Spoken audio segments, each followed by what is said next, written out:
Hi, my name is Herm, and I'm an application specialist with Onset Computer.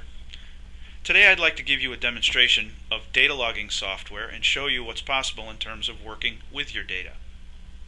For the purposes of this demo, we'll be using Onset's HOBOware Pro data logging software, which is compatible with both PC and Macintosh computers. We'll run through the 5 main phases of using data logging software, including launching a data logger, data readout, graphing your data, data analysis, and some basic reporting capabilities. By the end of this webcast, you should have a solid understanding of how data logging software works and how it can help you make sense of your data. At this point, let's get right into the demo. First, we're going to look at what's called launching or starting the logger. This is the main screen in our HOBOware Pro software, and up here, if you follow my mouse cursor, you will see a selection called Device. We want to click on that and go to Launch. It's going to look for any attached loggers, which we have one of our loggers attached to it right now. This is the main launch window. This is where you would configure the logger for your particular application. Notice that it gives you the name or part number of the logger, the serial number, the number of times it has been used or deployed, and the battery level. Here in the description field, you can put in a unique description for your launch.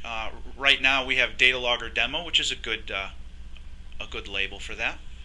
You can also select the channels or the measurements that you want to make. This particular logger has the ability to measure temperature, relative humidity, and it also has a couple of external inputs. So today what we have is we have the temperature and the relative humidity selected, and with no external inputs installed. That's why these points are not checked. We could also log the logger's battery voltage if we would like to. Today we're not going to do that. Below here, this is where we set up the interval, and what a logging interval is how often the logger takes a measurement. So today, this actually defaulted to once a minute.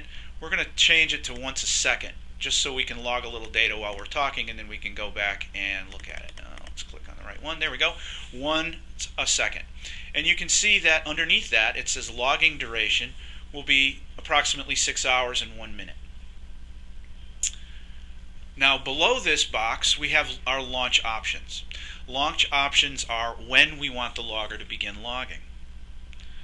The first selection, which is selected in this demonstration, indicates that the logger is going to start immediately.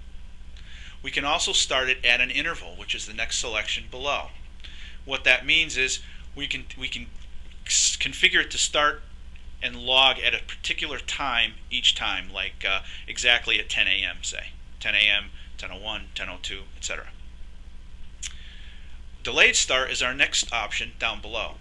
This is a very useful feature in that it will allow us to not only set up the logger to automatically start at a future time, but it's also handy when deploying multiple loggers, and if you wish to synchronize the data, in other words, have them all start at the same time and then collate the data later from multiple loggers into one file, you can do it that way. So delayed start is very useful for that.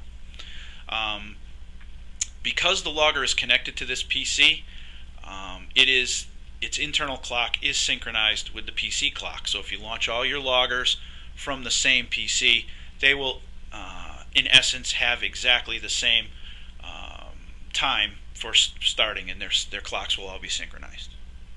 The other option for launching is a trigger start. And this particular logger has a little push button on the front. So if you say trigger, it will sit and wait to be launched until you push that button.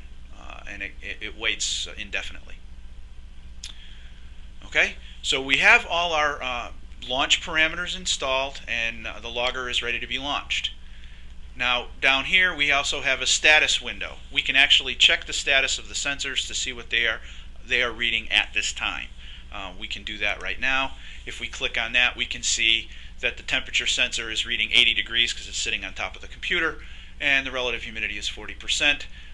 The other measurements are inconsequential. They're grayed out because they haven't been selected. And the dew point, you can see that the dew point is automatically calculated from the temp and RH. The other information, it says how much memory's been used, what its status is, etc. Again, we have not launched the logger yet. Okay, if we are satisfied with the configuration here, we would click the launch button, and this launches the logger. The logger is now logging. So if we let this, because we set this for a 1 second interval, we are collecting data as we speak right now.